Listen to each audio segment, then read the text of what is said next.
Hello my friends, welcome back! It's Thermopylae! It is time for a deployment episode, and if we remember from last time, we were told that there would be no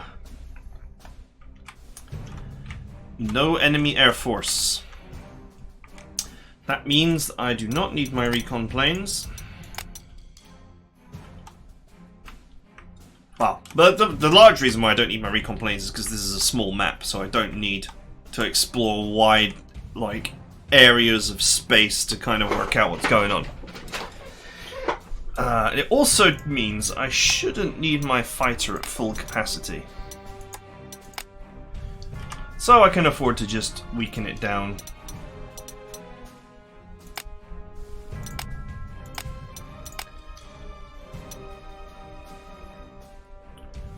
Right. And what it also means is that now I can shuffle in some additional air support.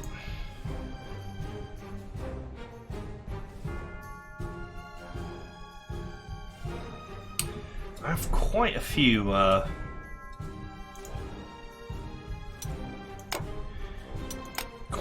fighters available.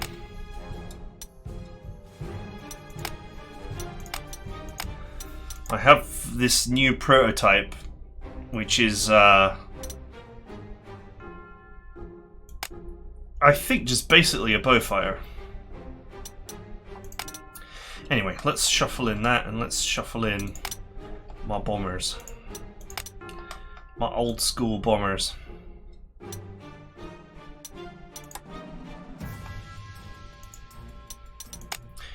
I never upgraded these, but I believe the Doe is, the 217E is just a better plane. I've got plenty of them, so it's fine. Alright, it's been a while since I ran a full Air Force, but here we are. Yeah, I think this is, basically a long-range bowfire.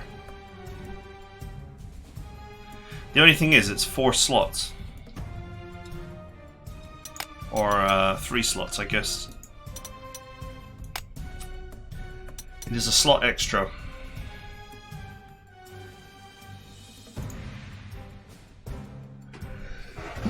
Well, we'll stick with dive bombers for now. Excuse me. Okay. Do we want to do anything else? I think we probably just want to make those small changes and keep the rest of the army as it is.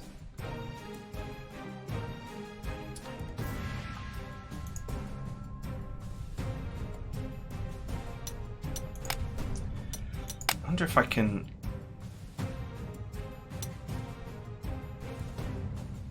If I take ignore zone of control off for the Uzzle infantry and put exterminator on instead.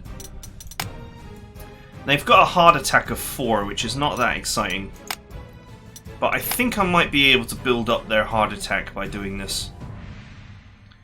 If there are enemy tanks lying around with just a few HP, then that will bring their hard attack to 9, which is actually enough to destroy most tanks, especially in close terrain.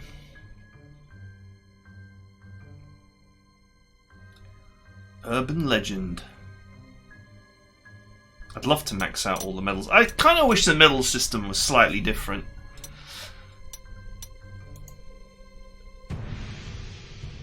But hey.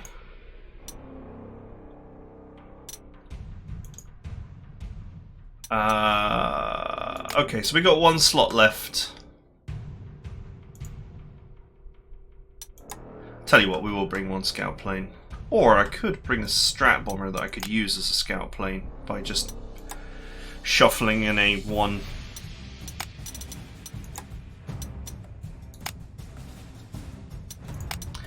We can just shuffle in a 1-slot strat bomber.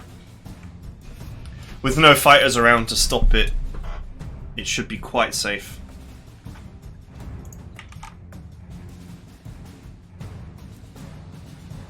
Okay.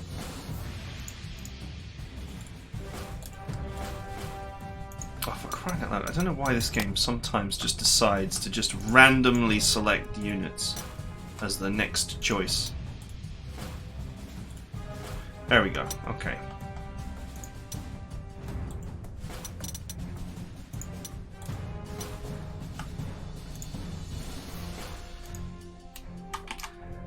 Man, like, that's just the greatest piece of intelligence in the world, is being told that there's no air force to deal with.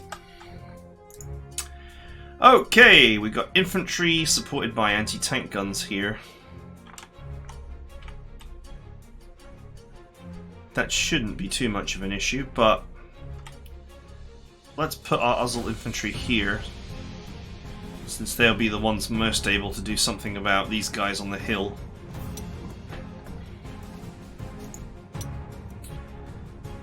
Support them with the waffle.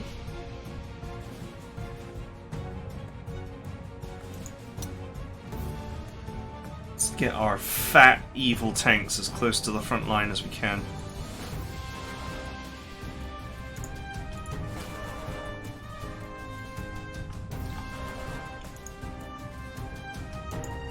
Well, sorry.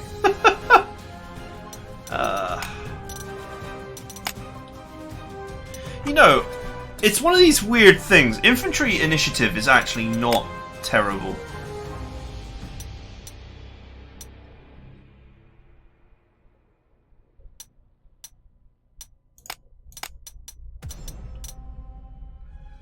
I got 1 million copies of Hit and Run, so I might as well.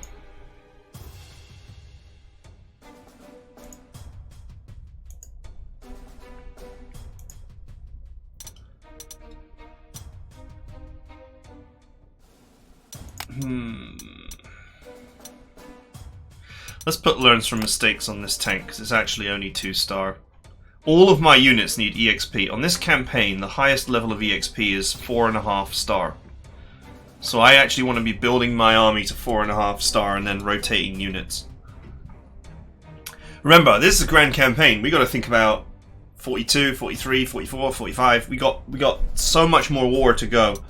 We want to build up a whole collection of maxed out units if we can. But at the moment, because I'm no longer rotating Steamroller onto everything, now it's just a rush to get their EXP up.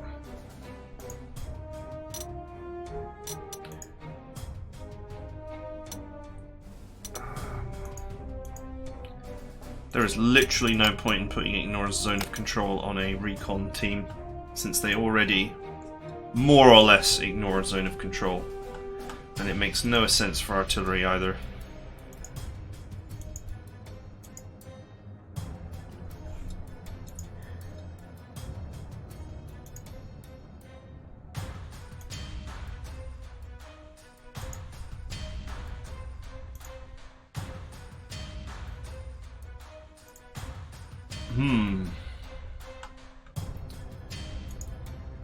Sort of reaching a point where there's just nothing.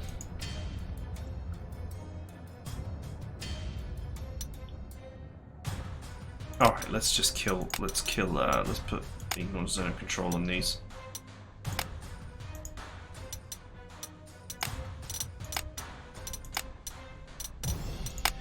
River Assault is actually kind of I've got to do that weird thing where I change them to another unit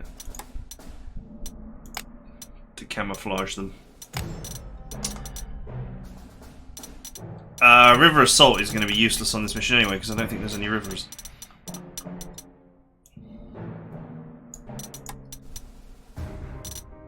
don't think there's any rivers.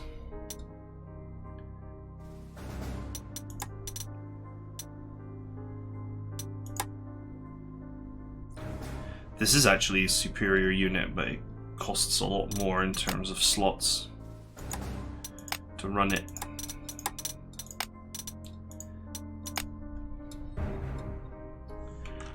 There's no rivers on this map, is there? No. So it's irrelevant, other than trying to escape the message that tells me that I haven't deployed all my stuff.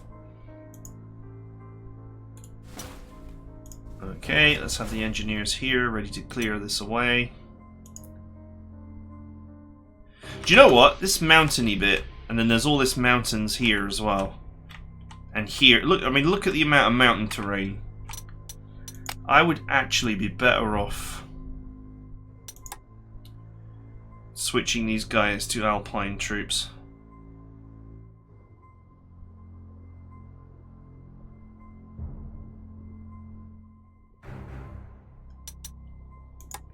Which means I can also take the transport off, because they have Alpine type movement, which is a pretty rare kind of movement. It's actually a really good movement type.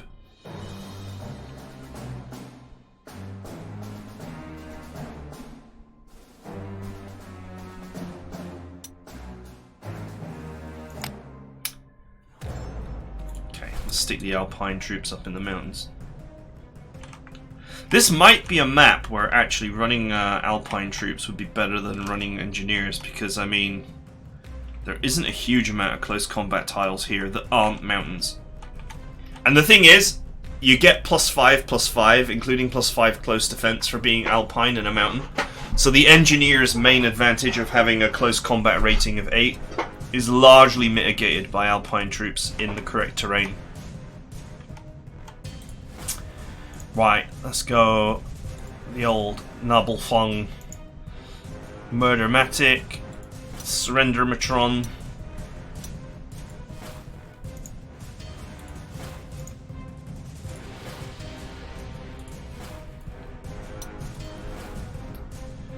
And my recon bikes, which I will leave them on the road because it will be quicker for them.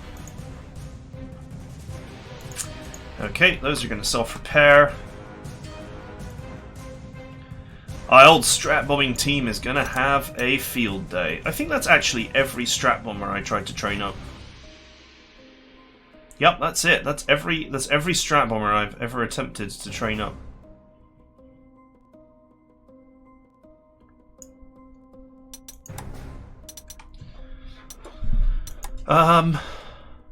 You know, I got 20,000 prestige. I wonder when the next moment of tax dodging is going to come along.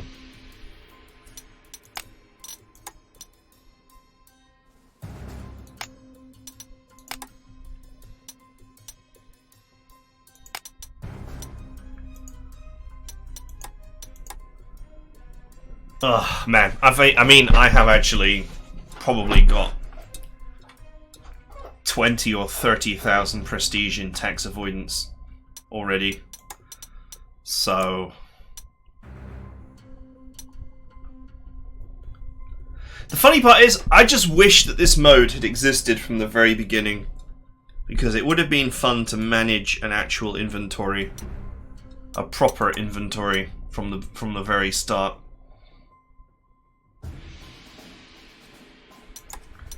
And then tax dodging might have not been so easy.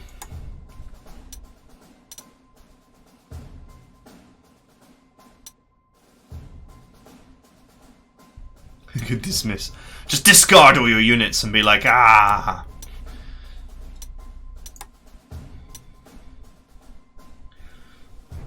There's nothing new tank-wise.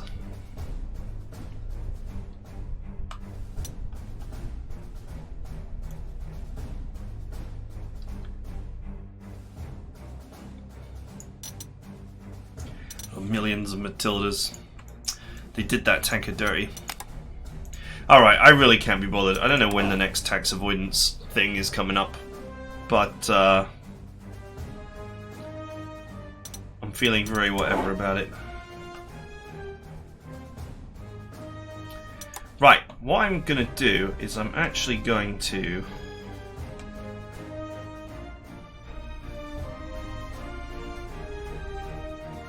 shuffle in a Storch.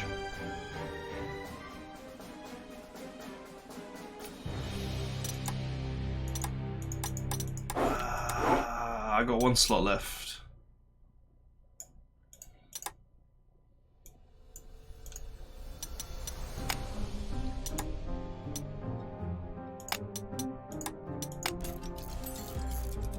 Let's just change this into a fully fledged bombing machine.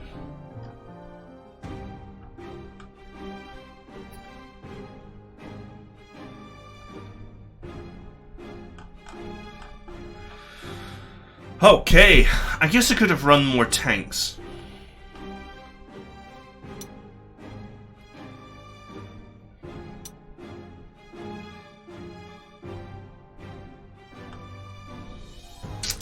No, we'll leave it at that. What the hell? It's a small map. There's a major airport here, which has coverage of this area. That's only a small airport. That's major. That's minor. Okay, well there's a major airport right there, so I suppose that's where we're going to be going. I need to take this airport, then either this one or this one. Keep my air relevant.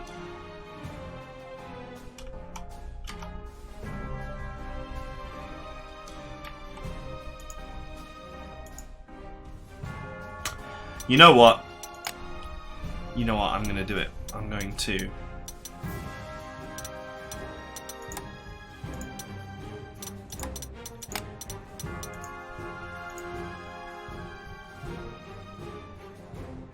I'm going to switch my infantry to Alpine for this one mission.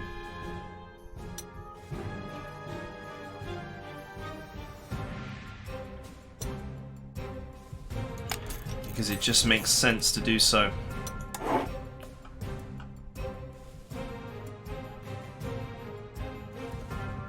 We're gonna go Alpine on this mission with no transport. Because we can just race through all this built-up area that dominates the center of the map. My infantry will dominate that space, and it saves loads of slots. Engineers are quite slot-intensive, which allows me to shuffle in another tank.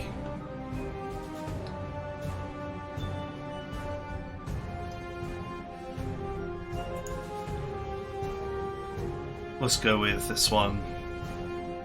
This one's kind of quirky in that it's incredibly deadly against infantry. And it's not expensive either, slot-wise.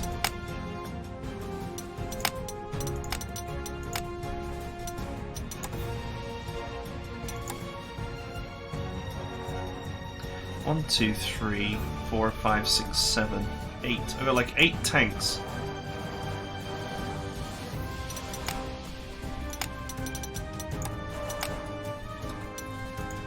Let's go, Super Flamer.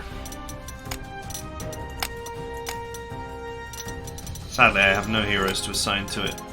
But yeah, if you look at its stats, it's, I mean, its hard attack is pretty bad at 9, but it enjoys 20 soft attack, which is absolutely insane. An initiative of 8, which is going to make hit and run crazy. And it ignores entrenchment, has overrun, and skilled support. Oh, skilled support, that's come from it. Used to be in artillery, I guess.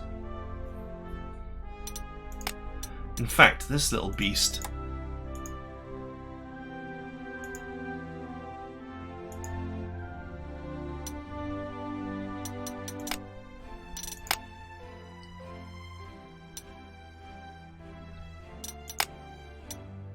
Let's face it, hit and run didn't really make a huge amount of sense on infantry.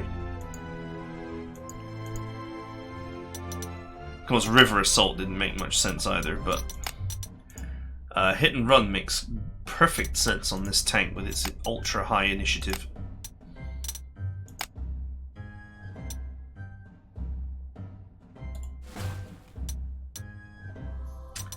What's its defense like?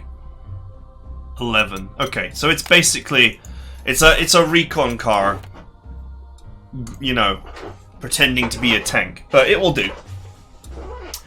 Okay, and that is it for deployment. Let's just end deployment, just to have sight on what the map looks like. Okay, the landmines are still there, you just can't see them early.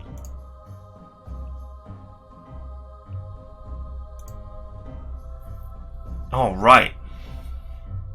I have my my strap bombers can actually... 1 damage.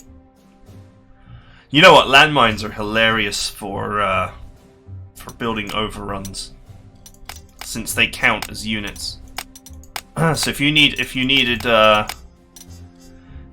build steamroller on a unit, you can get landmines down to 1 HP and then steamroll them with a tank, which is kind of funny.